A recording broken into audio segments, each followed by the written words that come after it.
Hi, I'm Graham, Managing Director at Cheeky Monkey. Cheeky Monkey has been in business for over 20 years and provides IT services to our clients throughout the UK. And today I'm lucky enough to have Natalie with me, who's a subject matter expert in cybersecurity. Welcome, Natalie. Thank you for having me. You talk about having lots of layers of security.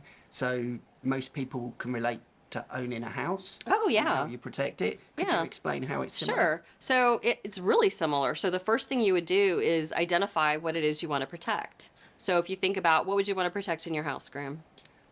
My Lego. Yeah, your Lego. Now you're just copying me. Yeah, I'll protect my Lego. I'll protect my Lego too. Some people say their family, but we'll go with your We'll go Lego. Lego. Okay.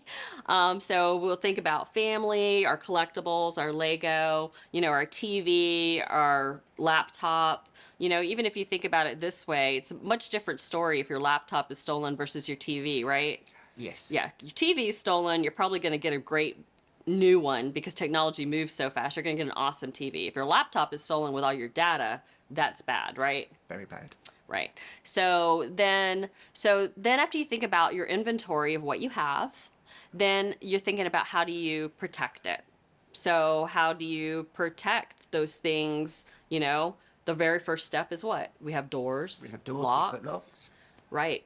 So it's identify, protect, detect. So how do we detect? Most homes have alarms. Alarm, You might yeah. have a Ring doorbell camera, Yes. Have one of right? those. So, you would be able to detect now. So for identify, that would be like your asset inventory. What systems do you have? How is your network set up? Maybe a network architecture diagram. What hardware, what software, those kind of things, right? So protect, so let me think for a minute. So protect would be like your firewall. Yep. So your firewall would keep people from getting in, right? That's the intention. Right. Yes. And then for detect, that would be like your EDR and your SIM. So we've got identify, protect, detect, and these are the three things that we consider to be left of boom. Boom is when somebody gets in who's not supposed to be in. That is an incident of some type, right?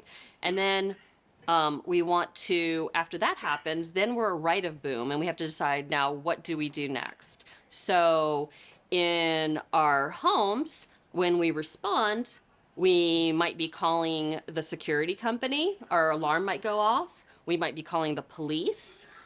We may decide to run away.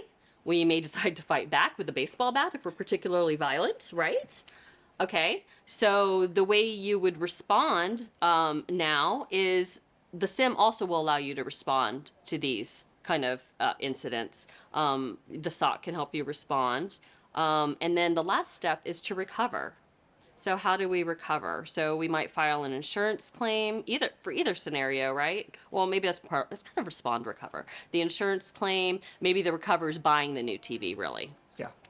The recover in the cyber sense would be that backup that you've tested that works well. And another reason it's so important to be able to detect why you want this multi-layered defense is because bad guys tend to come in very sneakily through the night into your systems, right? And sit there and just kind of watch and observe and see what's happening. And, if I'm a bad guy and I know you have a backup, I'm going to do everything I can to corrupt that backup so that if I do encrypt all of your data, that you're going to be more willing to pay me that ransom so you can have your data back because you're not going to be able to rely on your backup. But if you're doing many things to detect, if you have eyes on your system, that SOC is monitoring you just like like your security people would for your alarm, Yeah. right? Yeah. That help center. We should see things. We should see evidence that something's going on, right? So that way we can keep from going to that respond recover. If we're testing our backup, we'll know if our backup's been corrupted, that something has happened, right?